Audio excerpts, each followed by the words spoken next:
ദൈവമേ കാത്തുകൊള്ളുന്നു കൈവിടാതിരുന്നു ഞങ്ങളെ നാവികൻ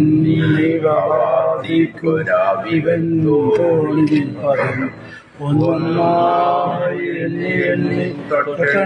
പൊരുടങ്ങിയാൽ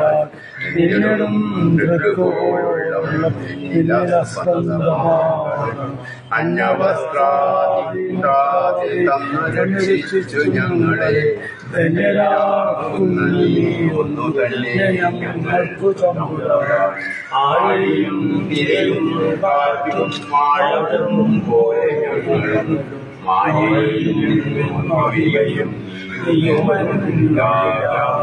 നീയല്ലോ സൃഷ്ടിയും സൃഷ്ടാവായതും സൃഷ്ടിജാലവും നീയല്ലോ സൃഷ്ടിക്കുള്ള സാമഗ്രിയായതും നീയല്ലോ മായയും മായാവിയും മായാവിനോദനും നീയല്ലോ മായയെ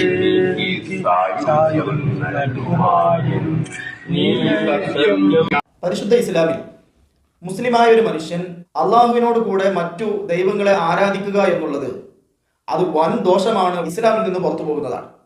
മുസ്ലിമായ ഒരു മനുഷ്യൻ മറ്റു മനുഷ്യർക്ക് മുമ്പിൽ സുജൂദ് ചെയ്തു കഴിഞ്ഞാൽ ഒരുപക്ഷെ അവന്റെ ഉദ്ദേശശുദ്ധി, അവൻ എന്താണ് ഉദ്ദേശിച്ചത്, ദൈവം എന്ന നിലക്കാണോ ഉദ്ദേശിച്ചത് എങ്കിൽ അവൻ കാഫറായി പോകും, ശിർക്ക് അത് ഇസ്ലാമിൽ നിന്ന് പുറത്തു പോയി പോകും എന്ന അവന്റെ ഉദ്ദേശം പരിഗണിച്ചുകൊണ്ടാണ് മതത്തിലെ നിയമം വിധിക്കപ്പെടുക.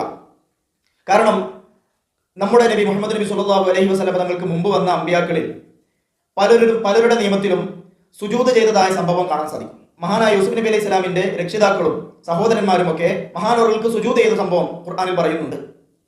ആ സുജൂദിന് രണ്ട് ന്യായങ്ങളും പറയുന്നുണ്ട്. ചിലർ പറഞ്ഞു അത് സാധാ നമ്മൾ ചെയ്യുന്ന യഥാർത്ഥ നമ്മുടെ നെറ്റിത്തടം ഭൂമിയിൽ വെക്കുന്ന രീതിയിലുള്ള സുജൂദാണെന്ന് പറഞ്ഞവരുണ്ട്.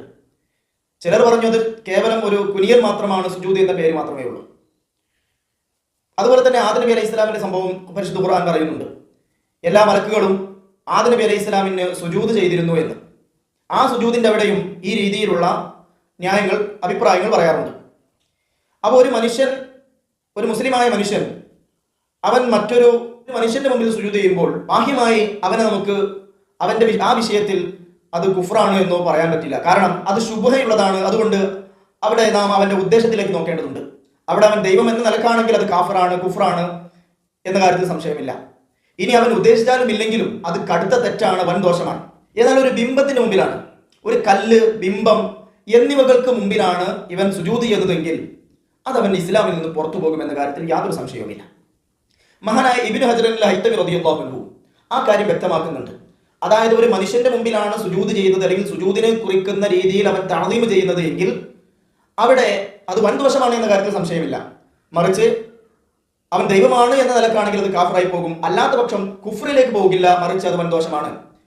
എന്നാൽ ബിംബത്തിന്റെ മുമ്പിൽ പോയി സുജൂദ് ചെയ്യുകയോ അല്ലെങ്കിൽ സുജൂദ് ചെയ്യുന്ന രീതിയിൽ അവൻ വണങ്ങുകയോ ചെയ്യുന്നത്, അതിനെക്കുറിച്ച് മഹാനവറുകൾ പറഞ്ഞത് ബിദി ഖിലാഫി സുജൂദി ലിനഹ്വി സ്വനമി അവിശംസി, സൂര്യൻ വിഗ്രഹം പോലത്തെ നിനക്ക് സുജൂദ് ചെയ്താൽ അത് ഇസ്ലാമിൽ നിന്ന് പുറത്തു പോയി പോകും. അത് മനുഷ്യരുടെ മുമ്പിൽ സുജൂദ് ചെയ്യുന്നതിനെ പോലെയല്ല. ഇവൻ ഇവിടെ ദൈവമാണ് എന്നോ അല്ല എന്നോ ഒരു ഉദ്ദേശം നോട്ടവുമില്ല. ഇവൻ മുക്കല്ലഫും മുഖ്താറുമായ മുസ്ലിമാണ് എങ്കിൽ അവിടെ അവൻ കാഫറായി പോകും എന്ന കാര്യത്തിൽ സംശയമില്ല. അഥവാ മറ്റൊരാൾ നിർബന്ധം കൊണ്ട് ചെയ്തതല്ല, സ്വയഷ്ടപ്രകാരം പോയി ചെയ്തതാണ്. ആക്ടിലായ, ബുദ്ധിയുള്ള, പ്രായപൂർത്തിയെത്തിയ ഒരു മനുഷ്യൻ ആ രീതിയിൽ പോയി സുജൂദ് ചെയ്ത് കഴിഞ്ഞാൽ ഇസ്ലാമിൽ നിന്ന് പുറത്തു പോയി പോകും. അതിന് കാരണം എന്താണ്? അഥവാ മനുഷ്യരുടെ മുമ്പിൽ സുജൂദ് ചെയ്താൽ അങ്ങനെ ഒരു വിശദീകരണവും, അല്ലാതെ വിഗ്രഹങ്ങളുടെ മുമ്പിലോ സൂര്യന്റെ മുമ്പിലോ അതുപോലത്തതിന്റെ മുമ്പിലോ ഇസ്ലാം ഒരിക്കലും അംഗീകരിക്കാത്ത ഈ രീതിയിലുള്ള, ഉദാഹരണത്തിന് അഗ്നിയുടെ മുമ്പിലോ ഇങ്ങനെയൊക്കെ സുജൂദ് ചെയ്യുന്ന അതിൽ അവന്റെ ഒരു വിശദീകരണത്തിലേക്ക് നോട്ടമില്ല. ബാഹ്യമായിട്ട് തന്നെ കുഫ്ർ കൊണ്ട് വിധിക്കാനുള്ള കാരണം എന്താണ്? ഫഇന്നഹു ലം യരിദ് ഹുവ വമാ ശാബഹു ഫി തഅദീമി ഫി ശരീഅത്തി മിന ശറാഇ.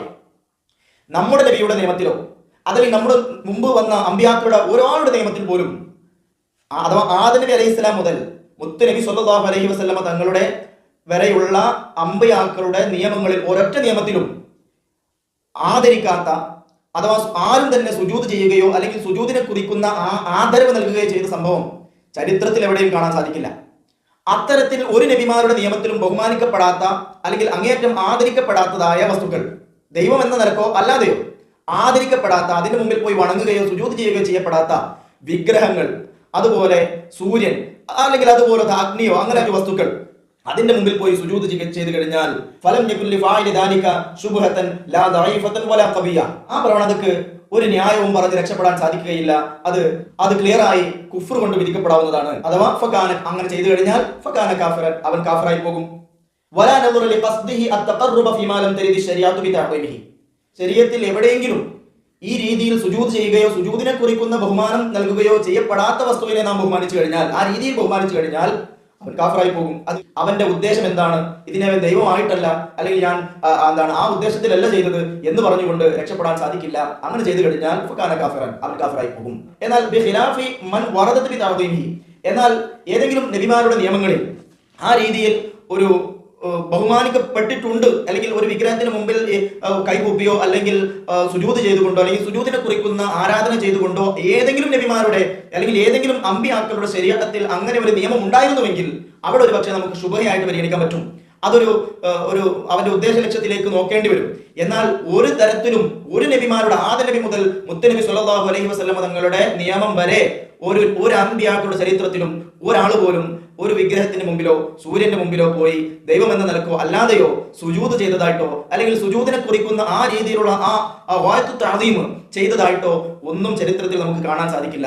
അങ്ങനെ ചെയ്തു കഴിഞ്ഞാൽ അവൻ ഇസ്ലാമിൽ നിന്ന് പുറത്തു പോകുന്ന, അതാണ് നിയമങ്ങൾ. ഈ വീഡിയോയുടെ ലക്ഷ്യം ആരെങ്കിലും കാഫറാക്കാനോ അല്ലെങ്കിൽ ആരെങ്കിലും മുസ്ലിം ആക്കാനോ ഒന്നുമല്ല. മറിച്ച് ഈ അടുത്ത് ഒരു പണ്ഡിത സഭയുടെ ഒരു പത്രത്തിന്റെ ന്യൂ എഡിഷൻ, ഗൾഫ് എഡിഷൻ വിദേശത്ത് വെച്ച് നടക്കുകയുണ്ടായി. അപ്പോൾ അതിലൊരു വിഭാഗം ചില ആളുകൾ അതിൽ നിന്ന് മാറി നിന്നു. ആ മാറി നിന്നതിന്റെ ന്യായം പറഞ്ഞത്, അവിടെ നിരീശ്വരവാദികളാകുന്ന രാഷ്ട്രീയക്കാർ പങ്കെടുക്കുന്നുണ്ട്, അതിൽ പങ്കെടുക്കാൻ പ്രയാസമുണ്ട് എന്നാണ് പറയുന്നത്. ഇവരുടെ ഈ ഉദ്ദേശം അത്ര ശുദ്ധമാണ് എങ്കിൽ ഒരൊറ്റ രാഷ്ട്രീയക്കാരെ പോലും സ്റ്റേജിൽ കയറ്റി ഇവർക്ക് പങ്കെടുക്കാൻ സാധിക്കില്ല. കാരണം രാഷ്ട്രീയക്കാർ എന്ന് പറയുമ്പോൾ അങ്ങനെയാണ്. അവർ ഒരുപക്ഷെ പള്ളിയിൽ വരെ നിസ്കരിക്കാനുണ്ടാവും, ഒരുപക്ഷെ അവര് കഞ്ഞി കുടിക്കാനുണ്ടാകും, ഒരുപക്ഷെ അവർ അമ്പലത്തിൽ കയറി ആരാധിക്കാനുണ്ടാകും, അവർ ചർച്ചിന്റെ മുമ്പിൽ ചർച്ചിൽ വരാനുണ്ടാകും. ആ ദൈവങ്ങളെയും കൂട്ടുപിടിക്കുന്നവരും തീരെ ദൈവമില്ലാത്തവരും പറയുന്നത് തമ്മിൽ എന്താണ് വ്യത്യാസമുള്ളത്?